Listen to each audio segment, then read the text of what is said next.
Hey guys, we are back for our second episode of Wake Up Wednesday. This week we're talking all about movement.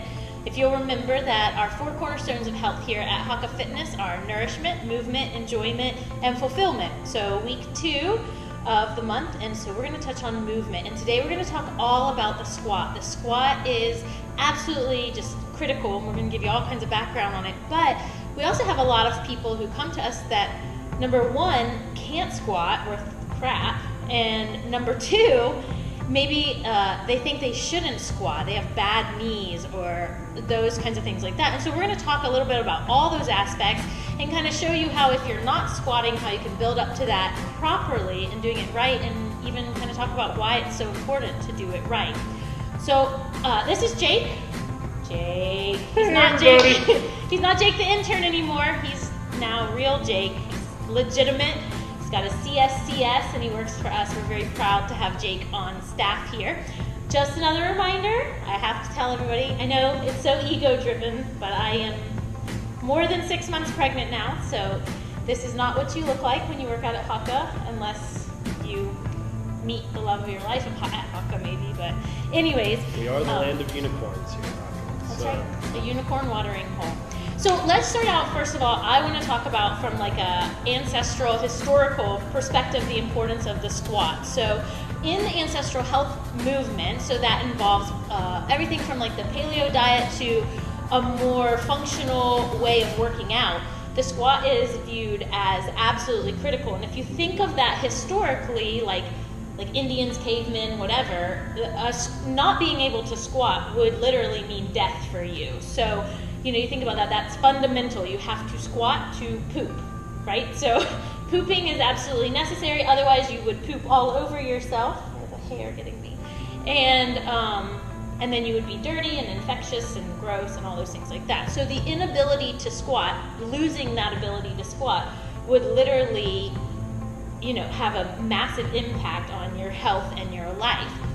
So move forward, all of these hundreds of thousands of years or whatever, now there really almost is no need to squat. We see squatting as a milestone in child development. So all children squat. I mean, you can watch a kid just squat down and play for so long, and it's unbelievable actually sometimes how much the kids squat. But as an adult, there's really never any need to squat for any extended period of time. Everybody sits in chairs, drives in cars, all those things like that, and even like work, like yard work and things like that. So often we have tools that kind of do all the hard work for us. So that mobility and movement is lost. Or on the toilet.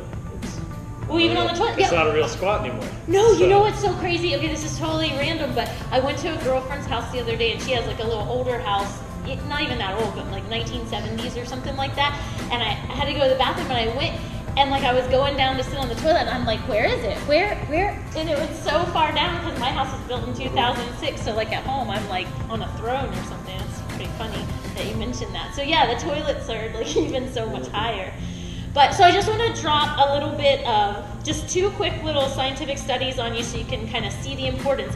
There's actually, a lot of people don't realize, but there is a correlation, scientifically studied, proven multiple times in peer-reviewed journals, between the ability to squat and life expectancy. So when you take people over the age of 50 and you test out their ability to squat, you can predict pretty accurately their life expectancy based on that. So in one study, it was a 1999 study, so not too long ago. They took 2,000 people between the ages of 51 and 80, and they developed a scoring system, 0 to 10. 5 of the points were for going down, 5 of the points were for going up.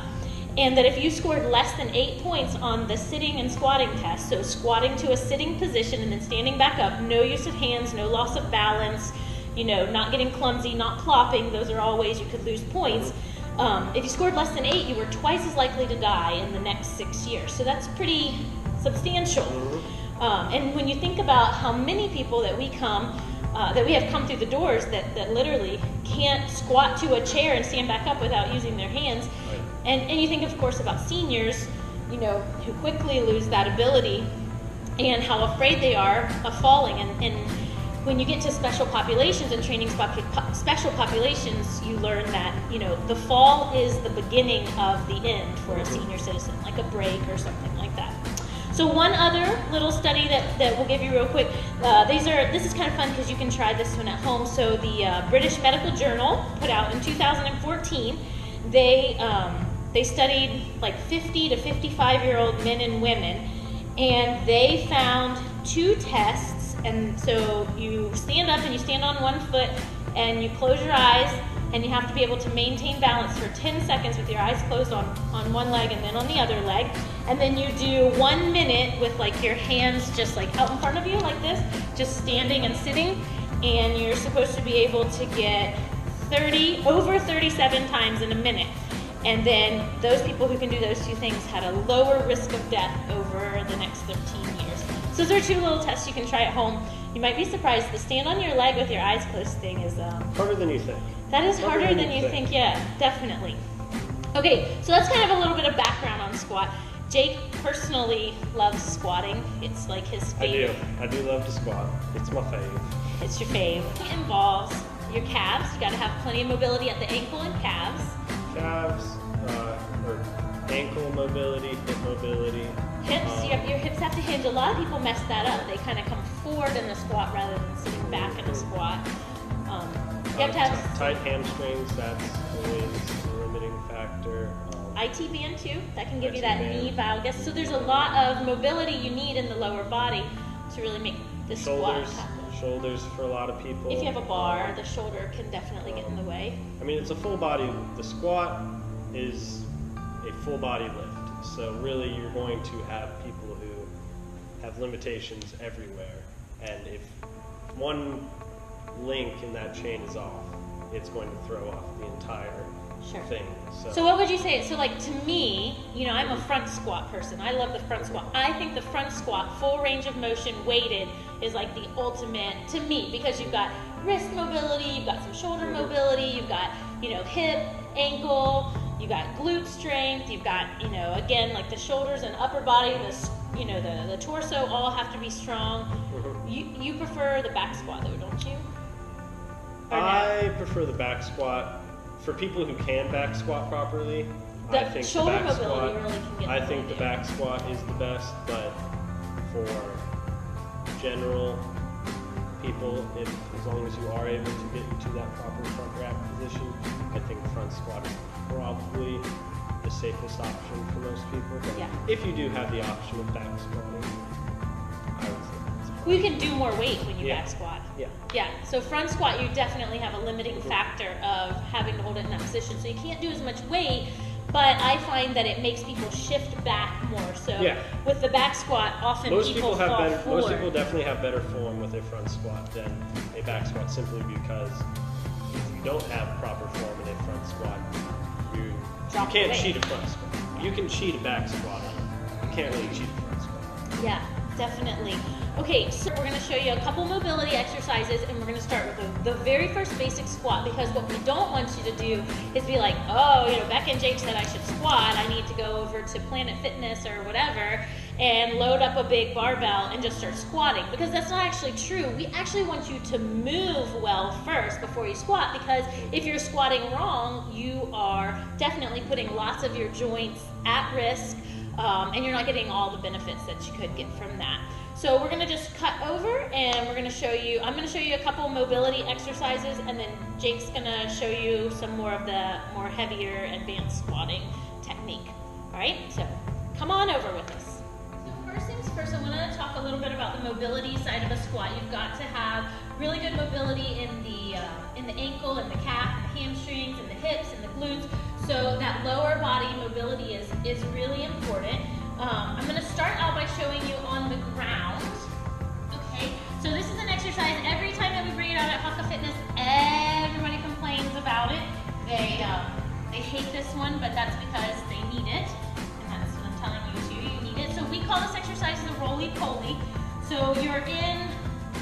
I call it a mermaid sit, but I don't think that feels very manly. So basically, you just want one foot on the quadriceps or thigh of the other foot. And you can start out, the first basic movement in this is just going from the seated position up to a full extension of the hip, okay? So we're practicing that hip hinging, sitting back and down and coming up and bringing the hips all the way forward. So a couple of things here. If you find you can't do that, you can easily like wrap a band or a strap around something to assist you. If you find this to be very easy, you can also do this with a weight to start to just get a little weight behind that movement.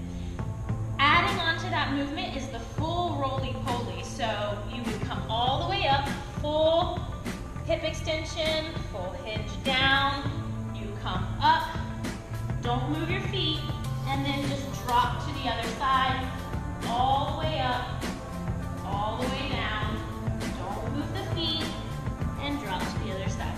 I'm trying to get a little more challenging with my belly. So that's the roly-poly. Again, you can do that with weight, slowly, and with control. What we see a lot of people do is they're in this really like hunched over position. They don't come up, they don't get that full length through the torso, the activation of the glutes. So your glutes should be tight at the top. There is an activation there. And then control coming down. You want to be able to control that, not just plopping. Okay, so that's one. Another one that is really great, and I'm just going to give you like maybe 3 stretches here that you can take with you. A hamstring stretch is always good. I like to use a chair. You can also do it with a block, but we find that when you're in the right position, most people don't have as much mobility or flexibility in the hamstring as they think they do, and the chair is usually plenty sufficient. So when we're stretching the hamstring, lots of people like to bend over like this, but what's happening is the pelvis is tucked under, so it's bringing the hamstring into a shortened position instead of a lengthened position, and what's stretching instead is the back here. And you know that feeling when you bend over and you get kind of that like electrical stretching type position. So instead, it's nice to have a little support. You want your ankles straight here, so right over the foot. Then you know you're in a nice line here, and then you're going to send the tailbone back and up. You can still have a little bend in the knees. You're looking for a flat back here. Okay, so if this is still happening, you're not getting that same length in the hamstring. The attachments are right here, so lifting the rear end up is going to give you more length without going down as far. So if you can't get that nice flat back, you can put a blanket or a block right there and come up even higher. Or if this flat back is easy for you, you can come down lower to a block or something like that to find that hamstring mobility. Okay, and then a quadriceps stretch, hip flexor stretch is always a good one. I'm going to show you 2 options here. So a beginner stretch for the quadriceps hip flexor would just be to turn on a chair sideways. This is one you can do at your desk. All right, your other leg is going to come way back, and you've got like one cheek on, one cheek off, right here. So tendency is going to be to, really like arch the low back, but instead you want to be straight up and over, kind of tucking forward and down, and you can feel a nice stretch all the way down. If you're not getting quite enough here, you can lift and rotate away from that. Okay, if that's too easy for you, you can still use a chair, foot up, and you can drop down like so, and then just push the butt back toward the heel. Again, watching yourself that you're not here with the belly loose and out, but tucked up and under, finding a nice stretch for the quadriceps and hip flexor there. Okay, so once you've gone through a couple of flexibility movements,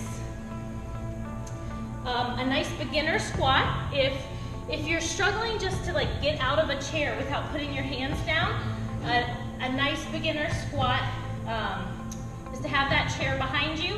Place a block, or it can even be like a soccer ball, a squishy ball, something like that, right between your knees, and just to start to practice just standing up with control, and then slowly and with control sitting down. So what we see often is when people squat, their knees come together here. Okay, that's not a good position. It's not good alignment for the knees. So this is a good way to start practicing that. You should do it this way with something in between. And then the opposite of that is a little bit of a lateral press. So, or a lateral activation, I guess would be a better way to say it here. So same distance apart. As I stand up, I want to avoid letting my knees come together. So a little push forward, shifting of the weight, coming up, keeping that distance, and sitting down. Okay? those are a great place to start. In this, you also want to make sure, one more thing, because I didn't really include it, a good stretch for the glutes, either before, after, or both. The hip glute area. So again, you can sit in your chair pulling one leg up. You can just sit up straight and tall. You can lean in a little bit this way. And then I also like to kind of turn towards that knee and feel that stretch come more around into the actual glute. And you can do that on both sides. This is a great place to start out squatting. When you feel comfortable, you can remove the chair and work on squatting even lower. Ideal squat, you want to be able to break parallel, and you should be able to go all the way down below parallel with your feet mostly straight forward, and you should be able to hold that position and then come back up again. All right, so we're going to take Jake over to the barbell, and he's going to show you some stuff with the kettlebell and with the barbell and talk a little bit from that perspective. All right, guys, so Becca just showed you a lot of kind of basic mobility things for especially the hips, the hamstrings, the glutes, and those are really great for, you know, kind of introducing yourself into the squat. A lot of those were kind of chair variations. When you start moving on to weighted squats, whether that's with a barbell, a dumbbell, or a kettlebell for our goblet squats, when you're kind of trying to maximize the amount of weight you can do as well as the amount of range of motion that we're having, we also really want to look at our ankle mobility. One thing that we see a lot here at Haka is people will be having, whether it's a weight on the bar or weight, as they start coming down, the squat looks pretty good until they get to a certain point, and then where we see is those tight ankles start coming into play. They start rocking to that front of the foot, start squatting on their toes. That is almost always due to poor ankle mobility. All right, so I'm going to show you a good drill or stretch to kind of help improve ankle mobility here. So you're going to get down onto one knee, and you should do this on both ankles, but start with the one that you think is giving you the most trouble. And you're going to get it, your foot, a little bit away from the rack here. And all I want you to do is kind of lean forward, lean forward, lean forward. Try and get that knee to touch the rack while keeping that heel stuck to the ground. You're going to really put your weight into it, and you're just going to hold for about 10 seconds. And you're just going to switch sides. You're going to do that probably 2-3 times on each side. And this is just, like I said, to kind of get you out of that shifting forward onto the toes to where you can fully sit back, engage the hamstrings, and stay back on your heels through the entire movement. Alright, so the first squat I'm going to demonstrate, probably the one we use the most here at Haka, because it's the most beginner friendly, is going to be our dumbbell goblet squat. First off, I really can't stress this enough. In order to do this thing properly, you need to have it up here in what is kind of like a front rack position. So you either need to hold it here or like this. I don't want to see people holding it down here. It completely changes the loading of the squat, changes the entire purpose of it. So that's first off. So we're here, our feet about shoulder width apart. You can have your toes pointing straight ahead or a little bit of pointing outside, that's fine too. And from here, keeping a strong upper back, eyes forward, you're going to begin shifting your weight back onto the heels, coming back up, one fluid motion. So we're engaging the hamstrings and the glutes, not allowing those knees to cave in, coming back up, one fluid motion. That is our dumbbell goblet squat. Alright, so the next squat variation I'm going to show you is the back squat. This is definitely the squat that allows you to add the most weight to the bar, but it is also the squat that we see the most issues when it's being performed in here, and it requires the most core stability and proper mobility to be performed properly. First thing that I see people get wrong all the time is you want to get a nice even grip on the bar. For most people, that's either going to be pinkies at the rings or just inside of the rings. So you're going to get a nice even grip on the bar. Next up, pull yourself onto the bar, kind of scrunching your upper back together to form a nice little shelf for the bar to sit on. You want to make sure that you are right in the middle of the bar. So next, with your feet both under you, I don't want to see you coming out in a lunge stance like this. Feet both under you. You're going to lift the bar up, take 1 to 2 steps backwards, and from here, you're going to push the butt back, engage the hamstrings, and up. Keeping a strong upper back, eyes fixed forward.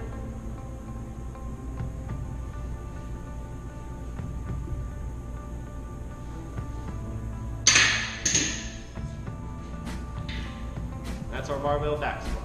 So the first thing that we want to make sure that everyone can do before they front squat is get into a proper front rack position. To get into that proper front rack position, you're going to grasp the bar about the same distance that you would on the back squat, maybe a little bit more narrow. And you're simply going to get those elbows up, drive them up, create a shelf for the bar with your shoulders. Lift it up. It's important to have a strong upper back, as well as mobility in the triceps, lats, and shoulders. And from here, once you are able to get into this front rack position, then we are comfortable allowing you to perform the front squat. And from there, very similar to our back squat. Feet, once again, about shoulder width apart. Toes either straight forward or a little bit of toe out is okay as well. From there, pushing the butt back, engaging the hamstrings, not necessarily driving the knees out, but having them straight over the toes, and back up. Strong upper back, eyes straight forward, not looking down because your body's going to follow where your head goes. And that is the barbell front squat. Okay, so that pretty much sums up the basics of the squat. We've shown you a couple different variations, some great mobility work to help you get into it. We really want to stress to you the importance of not worrying about the weight first, but worrying about the movement first. You want to start out with a lighter weight, making sure that you can do it. Start with the variation that you can do the best, and then work towards progressing to those more difficult variations. One of the things that Jake was pointing out to me right before we started the video is how key the squat is, because it relates to so many other movements that you do in the gym. So, like I think you gave the box jump example, right? The box jump, single leg squat variations we have, and even something as simple as our, kneeling step outs. They are all precursors to the squat or just variations of the squat. People would be very surprised if they actually looked in each of our workouts and saw how much, we were kind of sneaking squatting into workouts. And it's no wonder when it's such a key portion of, not just what we do here in exercise, but what we do in our daily lives. Right. How much is related to the squat. Yeah, no, definitely. And if you've had surgeries on your knees or injuries to your knees, I know it can seem a little scary to start to squat, and I know sometimes, the doctors recommend, they'll tell you, never to do squats. I want to remind you that every time you sit on the toilet, you are squatting. Every time you get in your car, you're squatting. Every time you sit down in a chair at the movie theater, you are squatting. The squat is not something to be afraid of. It's something to be mindful of. And something you can't run from. No, you cannot run. You cannot hide. So being able to do it properly by starting with mobility is really key. So with that, I think we've given you lots of stuff to take home and work on. And yeah, any closing thoughts? Brilliance from Jake to finish the day. Do your squats, kids. There you go. Do your squats. And wash behind your ears. And wash behind your ears. There you go. Thanks. See you guys next week.